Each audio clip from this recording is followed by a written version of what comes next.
Hi, thanks for spending some time with me again today.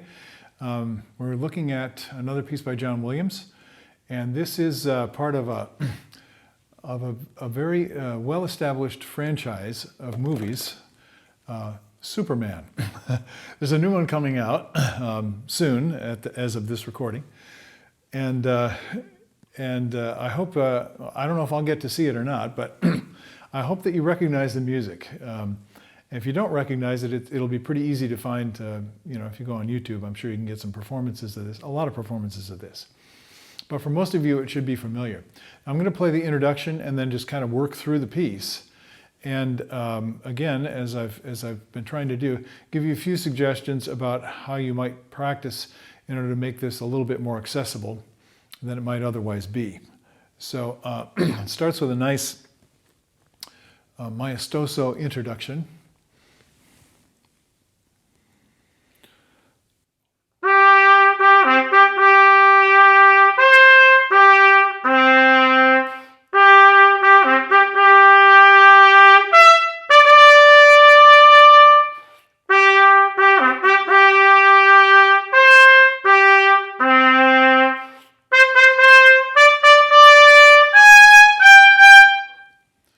So it's very dramatic, obviously. And I'm just going to say a couple words about this because you realize that sometimes in the orchestra you're playing in unison. And I believe this is one of those times. And that means everybody has to be precisely in tune. Now, when you're in a group, a group of experienced musicians, you kind of find that critical mass of the pitch, and it's pretty easy to play in tune. You can hear where it is. You should be able to hear this on your own as well. So I realize I'm talking to people with a wide variety of different experiences and levels of playing ability, but it really comes down to, can you hear where the note should be? So a great way to practice this would be with the drone. Why? Because it's just octaves and fifths.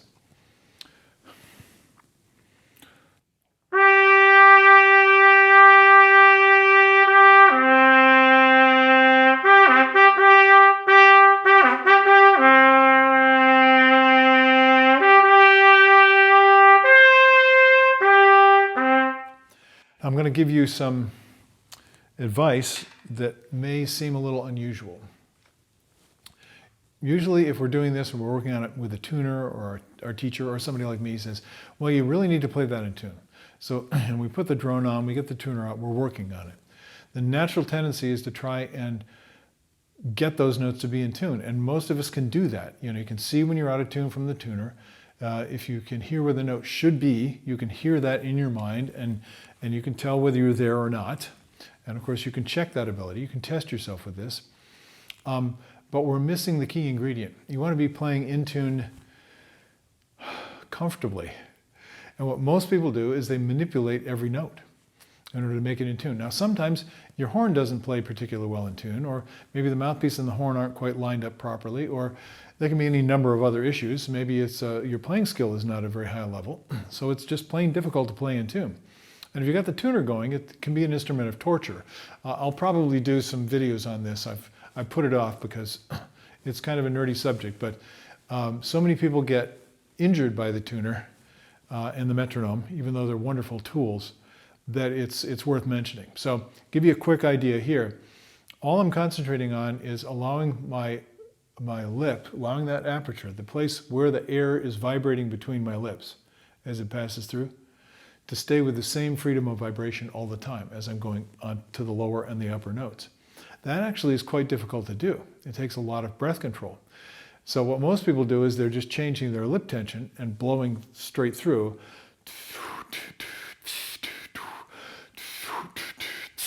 So they get tighter for the upper notes and then let go for the lower notes. And you lose a lot of control. It's actually way harder. But doing it in the way I'm suggesting is actually takes very precise awareness. But if any of you can feel the lip actually vibrating, or the way I like to put it, because I heard my colleague from years ago, Charlie Schluter, who was principal in BSO for many years, say your lips aren't vibrating, it's the air between your lips. And of course, your lips are vibrating. They're oscillating in the airstream. But it's great to feel that it's the air that's vibrating, because most of us are actually trying to squeeze the air. So when you do something like this and you're working on it, that's a good thing to keep in mind, especially as you ascend through the range or as you're changing dynamics. It'd be a great thing to practice. Now I'm going to play the other main theme, which starts with a pickup to bar 19. If you have the book, which I've been showing you in these videos, this is Signature Editions by John Williams, published by Hal Leonard. And it's pretty easy to find. These are really nicely printed. It makes it easy to read. There are some differences between these parts, this edition, and the actual orchestra parts. And I'm kind of curious about that. Just a shout out to Hal Leonard. Thanks for doing this, guys. But I would like to see actual excerpt books so we can see all the parts. And a lot of times there are always 3 and usually 4 trumpets in these pieces. And it'd be great to be able to practice them together. So I hope we can do that for us. Thanks. Okay, here's the main theme.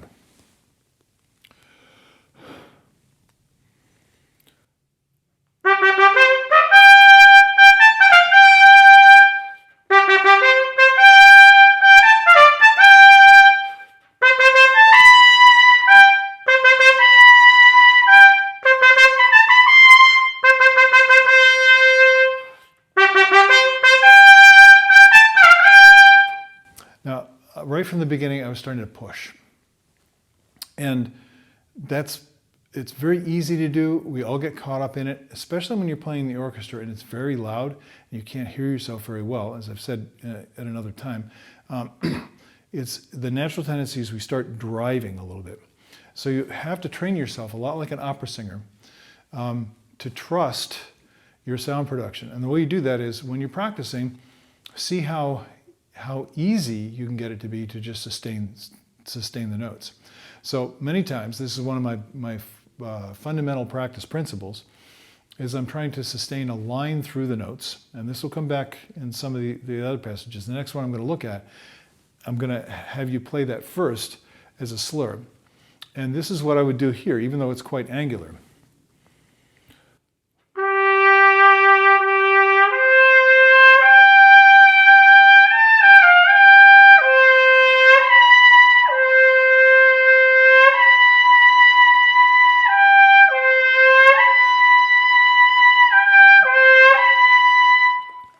Now, for many of you, probably most of you, that's going to be more difficult to do than it will be to tongue it.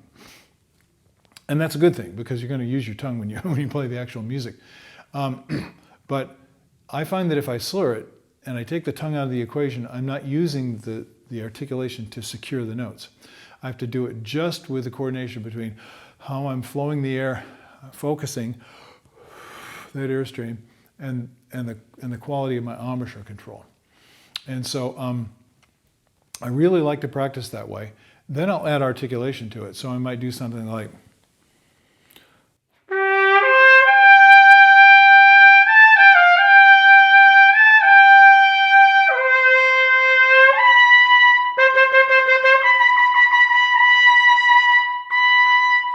now I notice as I start pushing a little bit harder, especially on that B, which tends to be a little bit low on this horn, I'm driving the aperture open and the pitch starts to go down.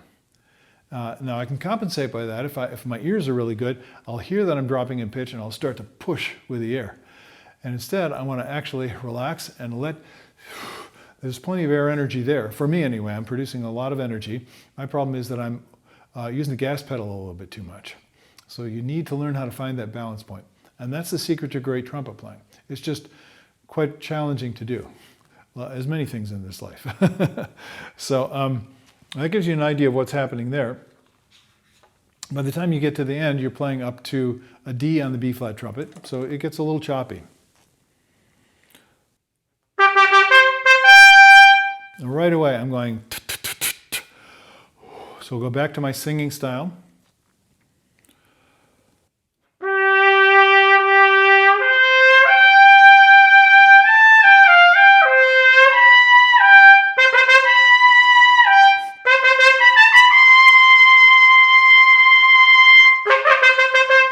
See, it's starting to tighten up on the high C. So my guess is, and the reason why I'm talking about this is because I think many of you are going to have similar experience to mine. And there are ways of working on this stuff. I hope you will investigate some of my other videos. I have some suggestions there, and I'm going to keep adding more material because my goal here is to try and help you folks that really want to play this kind of music or any kind of music on the trumpet to be able to develop the skills to do that. It just takes a lot of commitment. It's a long-term process, and the rewards are significant if you persist. So let me play a couple other spots from this piece. So now we have kind of an accompanying figure. It's a little obligato figure, and it's got a lot of rhythmic energy to it. So this, again, I would practice as a slur, but I'm going to play a little bit of it for you so you get an idea. Well, let's see, this is in the book. This is after 45. It's a 6-bar after 45. So I'll just play the figure.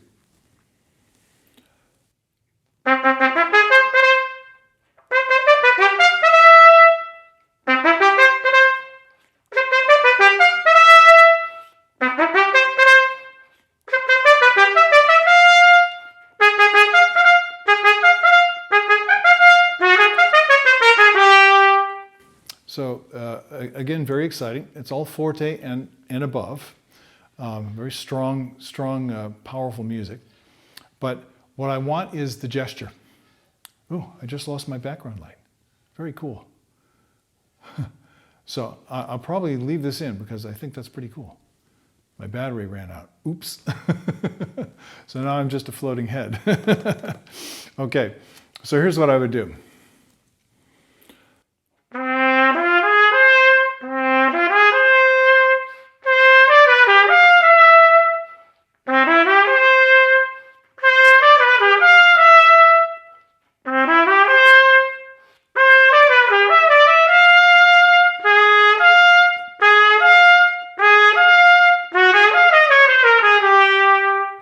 Now there's plenty of stuff in there to work on.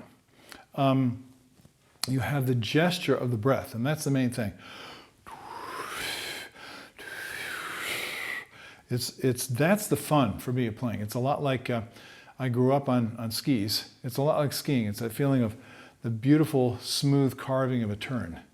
It's the same kind of sensation. And when you take the tongue out, you're able to feel that underlying coordination of the breath and the embouchure working together. Then when you go back, you want to try and maintain the quality of it.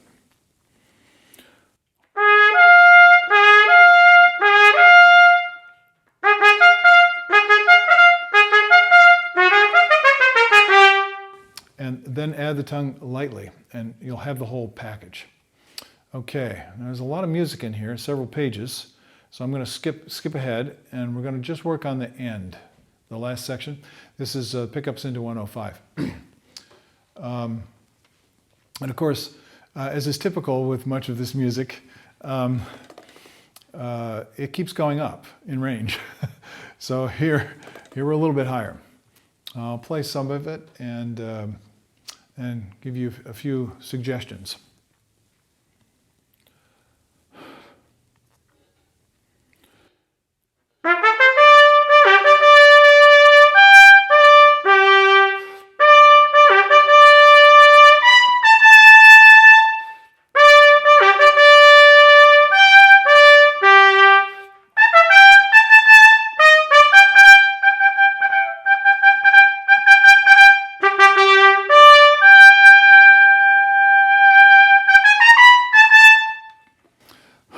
Okay, now that's got an interesting challenge in it.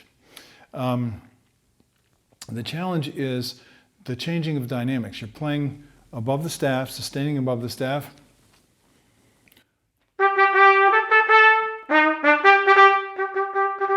And then a dynamic change. So I'm just going to work on that spot. And again, I'm going to sustain because this is all about breath control. It's about the grace and the precision and the beauty of what you're doing in the movement of the breath. The problem is we can't see the breath. So you have to do this by feel and the feedback you're getting from the sound. So something like this. Let's see, start at the right place. I'll play the lick as it's written and then go back and sustain it.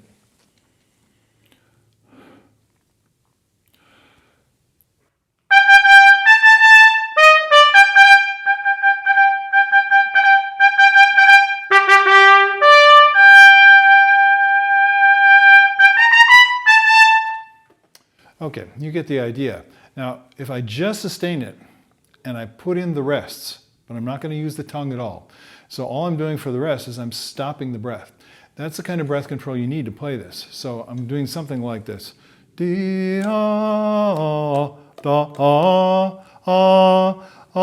So just like with my voice.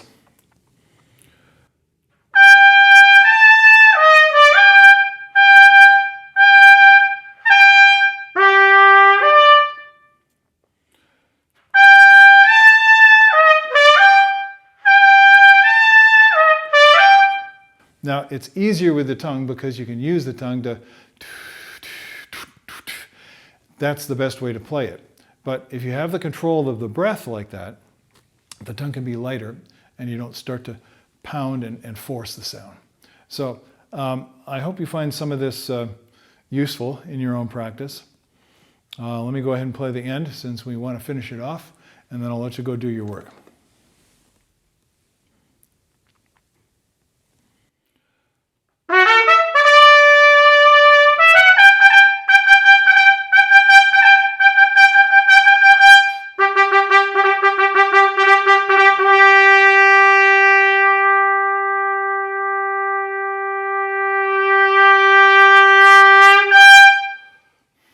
Exciting music. Go for it. I'll see you later on. Have a great day. Bye-bye.